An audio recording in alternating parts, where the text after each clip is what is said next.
Hi, and welcome to Journey Forward with Jory Rose, where you will gain insights, tools, and inspiration to get unstuck and live your best life. Jory is a licensed marriage and family therapist with a passion for helping people cultivate awareness and authenticity so they can show up fully in all aspects of their life. And now, here's Jory.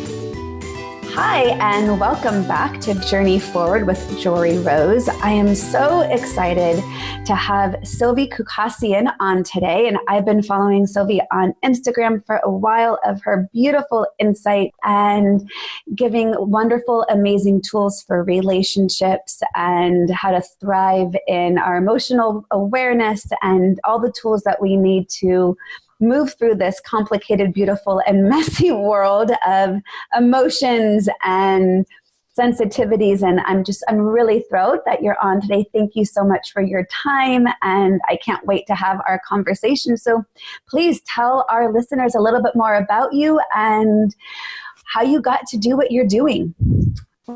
Well, thank you so much for that lovely introduction, Jory. We've been waiting to have this conversation for so long, so I'm so finally here. Where do I even begin with these? It's always the most awkward part for me doing these introductions, right?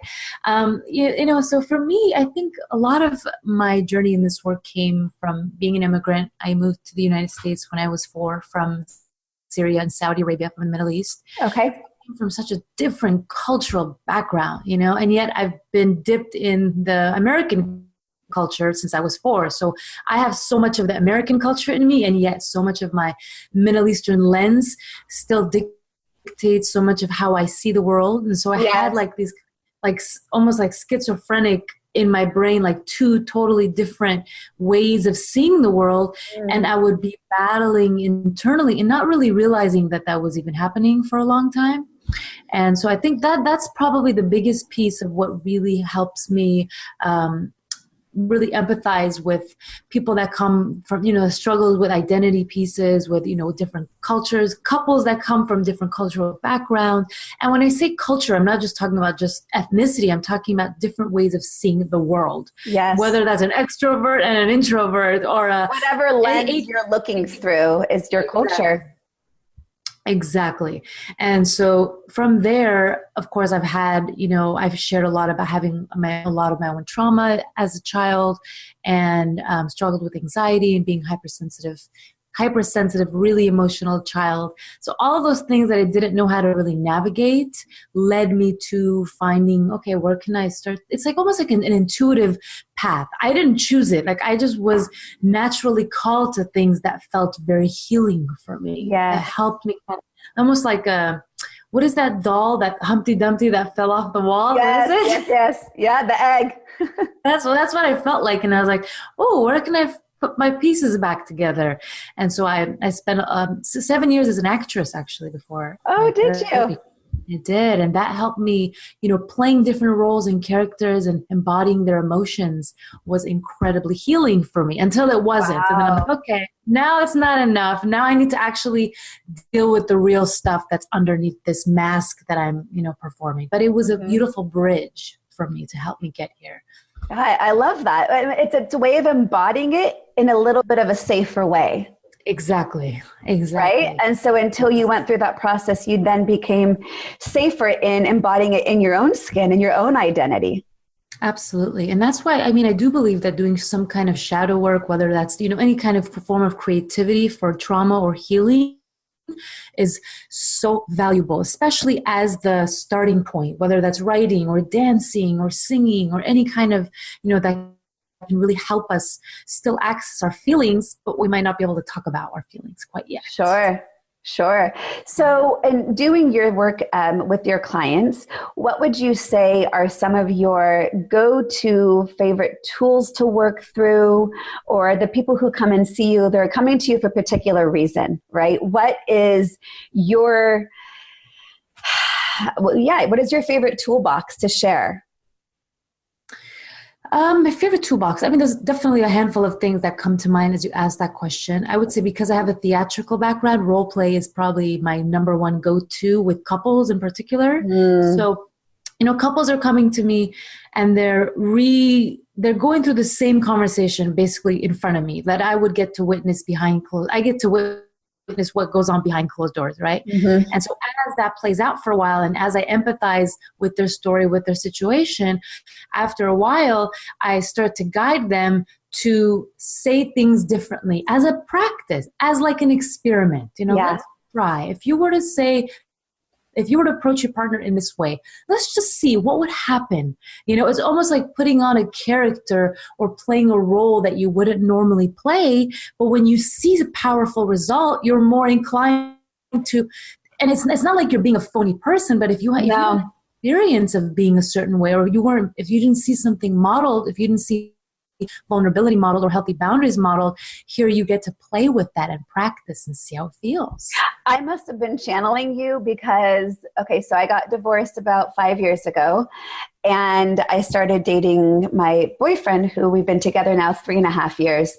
And when I first started dating him, I told myself I was going to play a little game with myself. And it wasn't like game playing in terms of, I hate that whole dating and having to play games. I wanted to be authentic. Yeah. But the game I was playing with myself was a game of authenticity, of let me just see what happens if I actually say how I feel. Let me try this on. Let me experiment, like you said, of what would it look like if I weren't afraid to express myself. Because in my marriage, that was not a possibility, right? I felt like my balloon would be burst, like it'd be a needle in my balloon, or I'd be shut down, or I was told I was needy or high maintenance for having needs. No, I'm just human. So to be able to experiment, let's look what it feels like to just say how I feel. And luckily I chose a partner who could receive that. So I was able to continue that experiment till it became natural, but it's hard to do. Absolutely. It's a very vulnerable, scary, difficult task when we haven't been role modeled safety for self-expression. Totally. And what you describe is like you're entering foreign territory that you've never entered before. It's like, is this safe? You're like looking around as you're doing it, like, what's going to happen? I've never done this before. And it feels so strange, even if the thing you're doing is so good for you. Yeah. Yeah, it's so true. So role playing is a beautiful practice. And you talk a lot. I mean, like I said, I follow all your work. And as a therapist, I'm always so pleased when I see such alignment in styles, because I think, unfortunately, there's a lot of people doing work that isn't very skillful. And you talk a lot about boundaries and, speak to that a little bit, because I think setting boundaries in relationship is something many people, again, there's fear around. Absolutely. Boundaries is probably, I can get so amped up talking about boundaries. Oh, good. Go for it. Go for it. It's such an important piece about relationships. I was having a conversation with my partner yesterday, and some of the themes that were coming up a lot during my individual sessions was this element of power in a relationship. When we're with someone, what I'm always looking for when I'm sitting in front of a couple is who's the one that's really holding more of the power, and who's the one that's enabling this person to have that power. There's usually one person that is taking advantage of the situation, again, whether that's consciously or unconsciously, most often unconsciously. And then there's the other partner that is allowing certain behaviors to take place, whether because they don't know how to set boundaries. They think that this is normal. This is the pattern they grew up with at home. So they don't. Or it's fear-based, right? That if I speak up to hold a boundary, I'm going to be rejected and therefore abandoned. Absolutely. Or ridiculed or shamed. I mean, we can go on and on about the reasons, people are so terrified of holding boundaries. And yet that's the work. In order to bring that power dynamic back to more of a neutral place, there has to be the person that is holding more of that power. And that can look like anything from, not taking ownership of their mistakes, constantly getting defensive and being critical and not actually being vulnerable at what's happening, or blaming the other partner for everything and never being willing to point the finger at themselves. And then the other partner, they might look like the saint, they might look like the person who's like, I'm listening to my partner, I'm being vulnerable, I'm doing all these things, I'm being such a good partner. But when the boundaries are not there, all the other stuff basically goes thrown out the window. Yeah. It's like, it's great. And though, until you're able to call out your partner to see if they're going to be able to listen to your boundaries, you are not communicating on fair ground. And so part of my work is helping the more, I would say the person that has less of the voice in the relationship feel more empowered to start speaking up, to start practicing baby steps with boundaries, and then giving the relationship enough time to see if that person is willing to hear that. And it's tricky because if a couple has had this dynamic for many, many years, a lot of times the other person's like, I'm not dealing with this, I'm out. And so it's like they don't really get to, a lot of times they have to take what they've learned in that relationship and practice it in another relationship. And oftentimes they might just get stuck in the same pattern in the next one. So they might as well just stay with the first one that might have been a great relationship, but just was hard to work through some of the shit that was coming up. Yeah, definitely. Yes. So I imagine there's people who are going to listen to this and say, oh my God, you just described my relationship. Thank you for naming it so clearly. And so a first step for someone who is feeling maybe disempowered, how would they even go, what would you say to that person to go about expressing that to the other partner if they're not in a container of therapy where it was safe for being guided for them? That's a beautiful question. And thank you for going practical, because I think that's really important when we go into topics that can feel a little bit overwhelming. Yeah. So, how I would really invite somebody that's in the role of not feeling like they've been owning their boundaries is to really own that, go to your partner and really acknowledge your role in this dynamic. I'm realizing that, man, I have been really not aware of certain things that have been important for me. I've been playing out these same patterns and, trying to, not rock the boat and doing all these things to please you. Take ownership of why you haven't been holding the boundary, because what that will do is disarm the other person. Yeah. Because if you go into it with, I have all these boundaries and I realize I need you to do this. This is important to me. If you go into it in that firm kind of way, it's just, you're not likely going to get met with the result that you're looking for. Absolutely. It's so much easier said than done. Yeah, it is. You might need 5 of these conversations before you can say it in the way that you need to. And that's okay. It's more than enough. Yeah. It's so fascinating because, as a therapist, I, of course, have, I think many people who are therapists enter the field because there's something that we need out of it as we learn and grow through our own healing of whatever our wounds were at any point in our lives. And the way that I do my therapy work is holding that space for very practical, tool-driven and very kind of higher level. Let's step back and have awareness on the process. Let's take a look at this being as a whole from, birth to now, transgenerational patterns we carry. I mean, there's so many layers. It's really amazing. Any relationship, works out. It truly is. It's so complex, and to have the courage to be willing to say, I want to work through this with another person, and to guide someone through that work is really powerful. And since my divorce, I've been in a relationship with a man who I am 100% in love with, and he's a psychologist, and so we speak the same language, and we still get stuck. And it's so interesting that as we go through this work, it would be so nice to believe, I know all these tools, which means I can always use them. And I like to be very transparent where I still get stuck, because I think it's a reminder that you can go through therapy, you can be given the tools, you can know them inside out, and they can still be sometimes hard to implement. Absolutely. And when we're triggered. More challenging when you know all the tools, because then you both become righteous. Like me and my partner are like, oh yeah, well in therapy we learned this and it's like, oh my gosh, now this language is even the things that are supposed to be helping me are now becoming masks to cover up the vulnerability even more. So it's such a tricky thing. It's so tricky. And I think everyone's striving for ease and flow and validation and to be seen in relationship. And it's hard because we're often not role modeled where to get that from.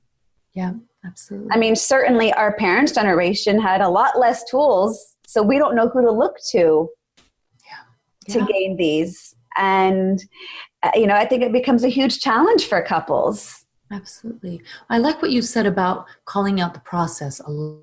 Mm-hmm. Naming what's going on and almost separating ourselves from the issues itself and being able to name, like, wow, we're not good at boundaries, or wow, there's some trauma in this room, or we're having some challenges. We're stuck, really we're stuck. The thing is so powerful because immediately you're like, oh, it's no longer a me or you conversation, but it's really about us, and naming this outside entity that just makes the conflict and the things that come up feel so much more manageable. Yeah. Yeah. It's a tricky thing too. One of the things that John and I have been able to do in our relationship is to be, I really try to strive for this. Sometimes it works better than others, but to be curious about what's behind this, right? Because we have this surface level disagreement or sensitivity, and, because we're both very sensitive. And so sometimes it can become a hierarchy of sensitivities. Well, I'm more sensitive than you, so we can name that, and yet it still feels like, okay, but we're both very sensitive right now. But to be really curious about what's behind that, because I always think there's like the presenting issue or the story that gets repeated, and it becomes our narrative, and it becomes almost a crutch of this is our story, right? Yeah. But to be able to be curious around what's behind this. And it takes time and patience to have that curiosity in relationship, to be willing to sit with, I don't know what's behind this, but let's uncover, right? Because I know for him and I, often it can go back to childhood or our previous marriages. And we can have the awareness to say, oh, this is an old wound showing up here in the present moment. So let's have compassion for this old wound and see what we can do to honor that, and then find new language right now to manage through it. Beautiful. So much easier said than done. You're talking about that uncharted territory again, like approaching it from a place of, I don't know. We're not actually experts here, I think the times when I'm the most disarmed by my partner is when I'm triggered and I'm upset, and he says to me, I don't know how to help you right now. And I turn into a puddle of mush, because it takes so much courage to say that. And yet as soon as he says that, something just happens to my nervous system that I no longer feel threatened. It's very disarming for me. Well, again, you feel validated in being seen during this process that otherwise feels messy. Yeah. And for someone to say, that's okay. Yeah. Absolutely. Yeah. I think that there's gaps. One of the biggest things, I think there's this misconception, and I think the biggest challenge in this modern day of technology and Tinder and swiping and dating is that relationships have become very replaceable. As soon as challenges come up, we're like, okay, well, I don't want to deal with this. I think we have a lower threshold for discomfort in the younger generation. Mm-hmm. And so teaching people to really challenge some of their unhealthy expectations in my work is huge, and also helping them tolerate more discomfort. Hey, you and your partner are probably going to have a couple of gaps in your relationship that may never go away. Mm-hmm. And them, okay, how are we going to tolerate that? How can you still talk about the things, like you said, you guys are both really sensitive. With me and my partner, it's, I have to say no to so many things because I don't have the energy as a very sensitive person. And he's like, come on, let's go do this and do this. And part of me is, I feel so disappointed and sad because I can't. It's not that even that I don't want to, but it creates a lot of friction in our relationship. And it's something we have to both be sensitive about. He has to be sensitive with me and honor, wow, I really get that this is really too much for you. And I have to really acknowledge, wow, you must feel so alone wanting to share all these experiences with me and knowing that you have to do them by yourself. And so, I mean, that has taken 4 years to get to that place, Jory. Let's be really honest, It takes a lot. The key word you said in that is and. And like, honestly, when I was, my ex and I, when we were getting our divorce, we ended up going through 3 different couples therapists until we finally found the one that worked. And even though we got divorced, she still worked. And that was one of the biggest things I learned from her was and instead of but. Yes. Because it's say that again, Jory. Yes. And instead of but.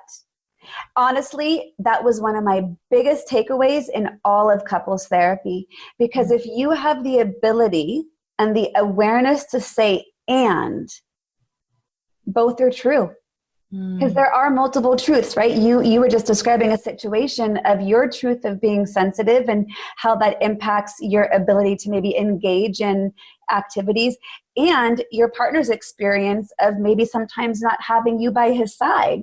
Exactly. Both are 100% true. Neither are right or wrong. It's not a good or a bad. It's not a but.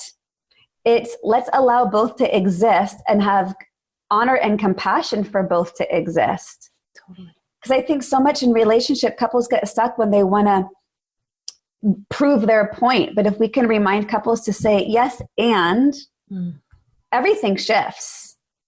And it's like, it makes me think of, I was single for 6 years before I met my partner, so was he. And so we both had so much momentum around alone, me. Even if we're dating or interacting with people in our world, it was still all about us as individuals. And so it's like, when you have that much time being alone and reflecting and you gain all this self-awareness, you might have all the tools, but it doesn't necessarily mean that we're going to automatically be able to bridge that with another person. Yeah. And it's like, oh, there's me, there's you, and now there's us. It's like this third entity that now you have to start speaking to and about. And again, there's a huge adjustment period with this stuff that it's really important to call out. Yeah. I recently saw one of your Instagram posts that I need to bring attention to. Sure. And it was a quote of, "We are all high maintenance." So will you please speak more to that? It says Dr. Stan Tatkin. Is that who that was quoted by? Stan Tatkin is a brilliant therapist that specializes also with the attachment styles. And I think that has been probably the most freeing concepts in my relationship, knowing that we all bring challenges and difficulties and wounds and traumas and whatever we want to call it. And for me, being able to really find the maturity, it took a lot of maturity, to be able to call out what parts of myself were difficult. Even though, yes, I'm sensitive, it is a gift, but man, that can be hard to be with sometimes. Or, I can be really blaming or critical when I'm hurting. And so for people that, I wanted to actually talk about that self-awareness and the importance of being mindful with our own self and how we relate, how people see us, how our partners see us in relationship. It's so freeing instead of defending it. And, it's challenging when we don't see it, but it's like, if our partner is bringing certain things to our attention, hey, you get really defensive when we're having an argument. And if we're just automatically, no, I don't do that. Instead, what would it look like if we're like, I don't really see that about myself, but I'm willing to pay more attention. Mm-hmm. I'm willing to kind of notice the next time we fight. If I do this, I want to believe, obviously this is something that you're seeing and I don't want to invalidate your experience. Right. So it's, how do we hear our partner's feedback without immediately just putting our hand up and saying, no, that's not true. You focus on your own experience. Well, yes, let's do that. But we also have to make space for that feedback. And where we're difficult, we're all difficult. Yes, we are. And that's because we're human, right? Yeah. And part of it too, I don't know, it's I really connected with when I saw that, because I was with my ex-husband since I was 13 years old. Wow. And when we were in high school, he once said to me, "You're high maintenance and I'm a low maintenance mechanic." And so for 23 years, I believed something was wrong with me And I'm not putting him down because he's a great person. We just had very different needs in relationship, which is clearly why we're divorced, right? And but I believed those words internally that something was wrong with me because I was told, it was like being told, you're too much. And so that made me feel like my emotions or my desire for connection or vulnerability or intimacy were too much for someone else. And I dated after my divorce. And then when I met John, kind of again with that whole, let me just see what happens when I, say how I feel. Totally. I jokingly said to him, oh, hey, by the way, just so you know, apparently I'm really needy. And I presented it almost kind of jokingly, but I also wanted to be upfront. I've been told I'm needy. I've been told I'm high maintenance. I just want you to know what you're getting into. And he had the most amazing response. He looked at me and said, what? You're not needy. And I was like, oh my God, at 37 years old, for the first time in my life, I was told I wasn't needy. I just simply had needs. And that did not make me high maintenance. And I realized the key for successful relationships was finding someone whose needs matches yours, or who your ability to hold space for each other's needs. Not all of our needs are going to align at the same time, but how can I honor, right? It's like what you were saying with you and your partner. It's that to not be threatened by someone's needs or to not label it or judge it as a negative, because we're human beings wired for connection. We're wired for attachment. It helps us keep us alive and thrive and survive as a species.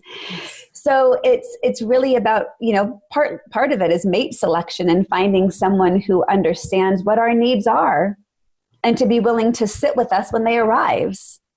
Absolutely. I love that. And you're bringing attention to the point that when we're matched with somebody that is truly incompatible, it's like almost like they'll do anything to,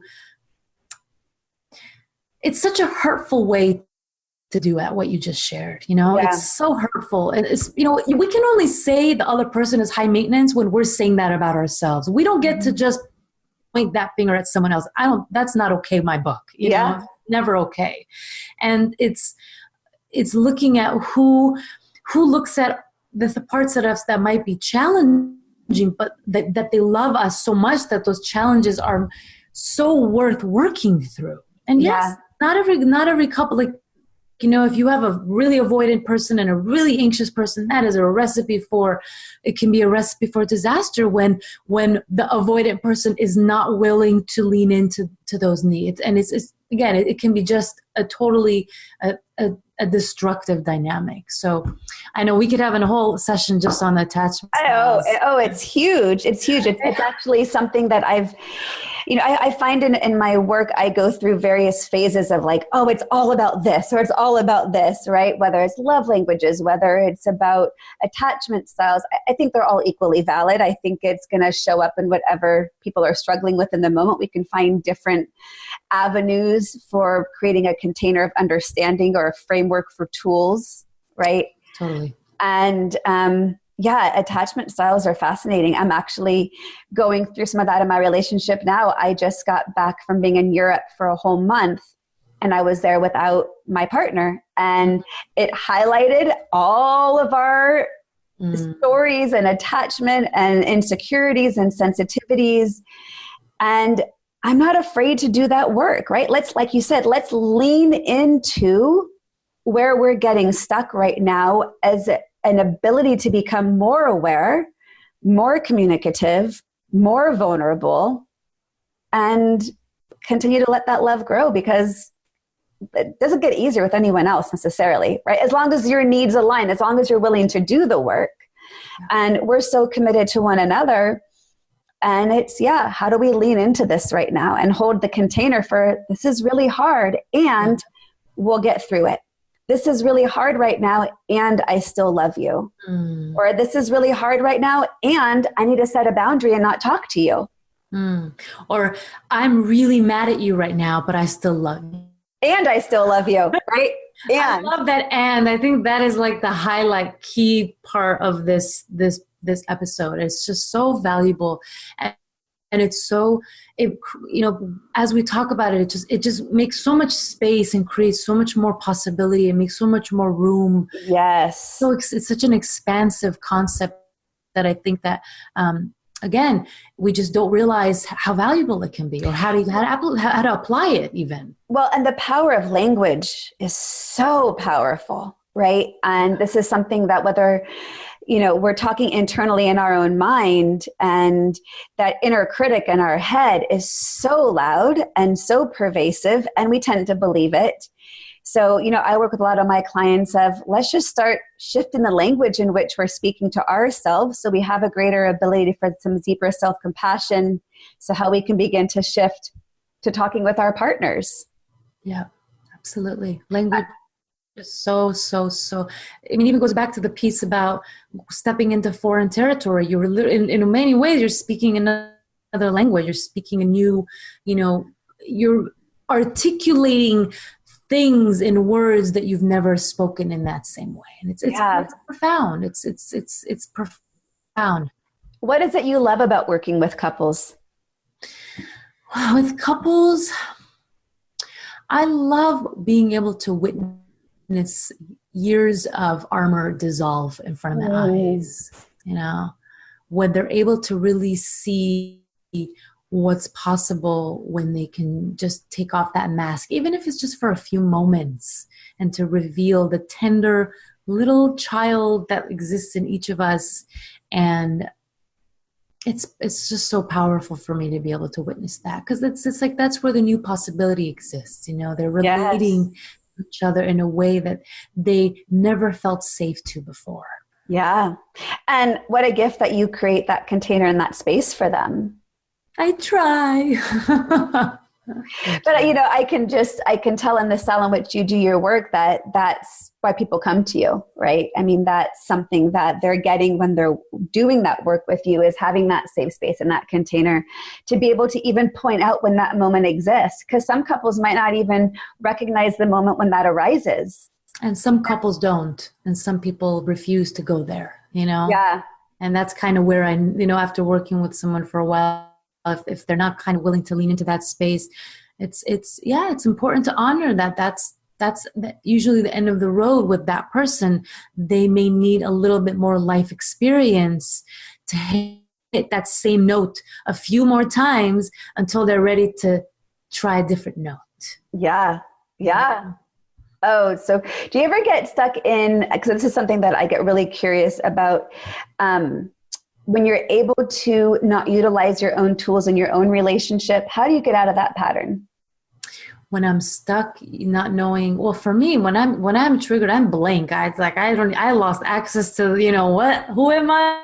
What's going on? So I think for me, the key is really, Brian makes fun of me, but he's like, I've never seen someone cry as deep as you. He's like, I've never cried as much as in my whole life ever since being with you. I'm like, you're welcome. Okay. You're welcome. But really, it's usually I just need to go into a really deep cry, or just like I have to give myself a full body surrender, especially when I'm clinging or feeling desperate to like find something, or, again, trying to prove a point or even reach for a tool. I usually just need to remind myself, fall into the feeling. There's usually wisdom on the other side. And there usually is.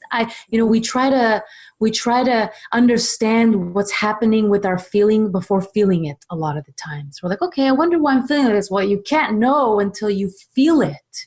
Right. And so that's been a practice that has been really, really, really life-changing for me. Like, that's what was there, or that's the memory that was trying to come up that I was, really trying to suppress or minimize, and then I can take responsibility more from that place too. So it helps you to not externalize it. Exactly. Though I go there for a long time before I get to that point. I try to avoid asking the why. I think anytime we're like, why is this happening? Why are you doing this? It serves to only keep us stuck in a cycle of reactivity And there's so much that there's no why. It just is, right? Their emotions just are. Feelings and experiences. Why is the sky blue? Why is the grass green? And we could spend existential hours wondering and not get anywhere. And it's the same thing, I think, with our emotions. So for me, it's, can I just accept this is what's here right now, even if I don't like it? How do I accept what I don't like? And if I accept it, then I can give it room to exist. And then if I give it room to exist, I can begin to relate differently to it. And then I'm not so charged by it. And then I can be able to then maybe access some of my executive functioning and some of my tools in a little bit of a different way. And yet in the height of the moment, that's really hard to do. Yeah, super hard. It's always helpful when you are partnered with somebody that can help you get to that place too, and just remind you, hey, it's okay. We don't need to solve anything. We don't need to fix anything. We don't need to know why, like you said, right? Yeah. It's okay to feel sad, or it's okay to feel scared, or it's okay. I mean, how many of us still need that permission to feel? I mean, I don't care till I'm 90 years, 100 years old. I'm still going to feel really comforted when somebody comes to me and says, it's okay. Yeah. It's okay. John and I did I just released a podcast interview that he and I did together where we talk about the beginning of our relationship. And he shares, and obviously I know this, this story, but if anyone wants to go back and listen to it, one of the things he said that he knew he was falling in love with me was he was over my house one day and he was leaving. And this was like before the I Love Yous came out. So I don't know, maybe we were dating for 3 months. And he was just in kind of a bummed mood. He was sad. He was feeling down. There was no why. It just, he's someone who experiences his emotions and feels them. And he was leaving my house and he apologized. And he said, I'm really sorry for not being in a good mood right now. And I looked at him and I said, you don't need to apologize. Like, it's just a mood. And he assured me, like, it's not you. You didn't do anything wrong. Like, this is just my emotion right now. And I looked at him and I said, I accept all of you. And he was like, wait, what? To have the experience of being accepted was something he had never fully felt, where his emotional range was given permission. And of course, if he were to ever one day be, abusive, no, that's not acceptable. But I'm talking just pure emotion, right? Of feeling sad or just feeling down, and to not have to apologize for emotions because they're human. And that's something that when he feels highly sensitive, which he can get to, I really hold that container of compassion for, this is just your emotions, and I'm not scared of your emotions. And hopefully by me allowing that space and giving that container gives him the permission to just feel them in a different way. And that's, I think, that one of the gifts that relationships can serve to heal us and heal our old wounds. Totally. I love that. That's beautiful that you were able to just picturing when you say that, him like feeling like he has to not be sad, or, it's just so painful to feel like we have to put on these masks, or, we can't share when we're hurt or where we're not in a good mood. And it's so common in our culture. Yeah. And especially for men to not be allowed to feel, they don't have any role models for this. And this is a lot of the work he's doing in the world, is teaching men emotional awareness. And giving the skills, because, men aren't socialized for this. Women are the one expected to be emotional or to be highly sensitive. And I have my fair share of that as a human being, but it's more acceptable for women because we've been role modeled. Women can feel their emotions in a different way, or we can blame it on having our period or feeling our hormones in a different way, that men aren't given the same space to feel. So it's ironic to me that you now get men and women in relationship together.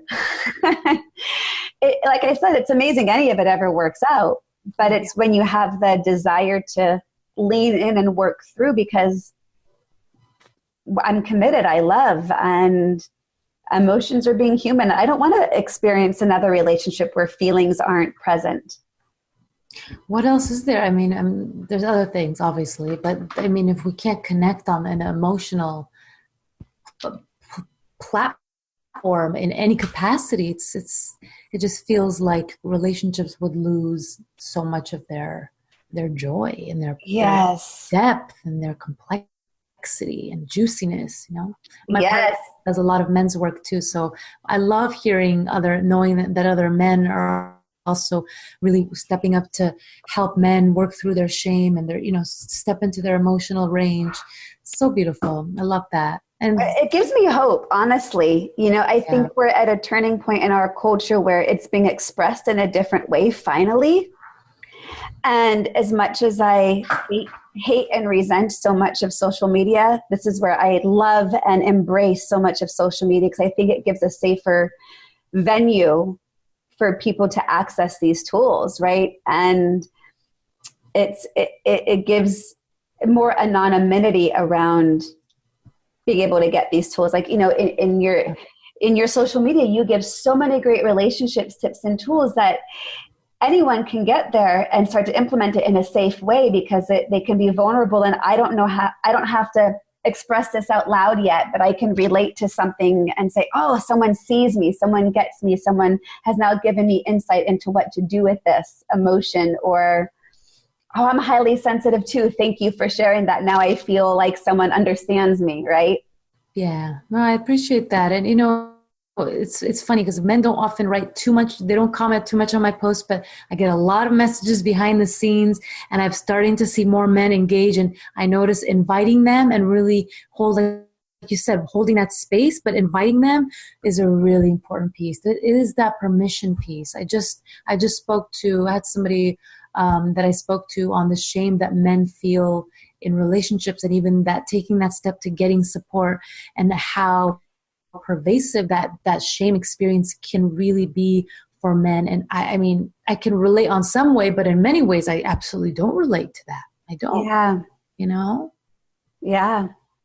So how can people find you? You do your work in your private practice. And you have beautiful content you put out to the world.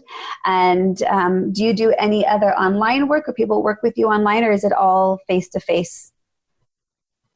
So the Instagram would be the first place that I would direct people to, because like you said, there's a lot of free content and a lot of practical tools. I try to do live sessions to really give people, especially that don't have access to therapy, free support. Again, it's not therapy. We want to be really careful, but it's... I know, yes. We have to be careful with our licensure in the state of California. Exactly. But you're offering tools. Yes, offering tools there. I also have a couple different online programs that people can check out on my website. It's silvykhoucasian.com. I can send you the link. Yeah, all those links will be in the show notes so people can access them for sure. Perfect. And so me and my partner have a couple programs. We have a boundaries program that we've created together, and a couples conflict to connection program. It's a 90-day program. So, tell me more about that. That sounds amazing.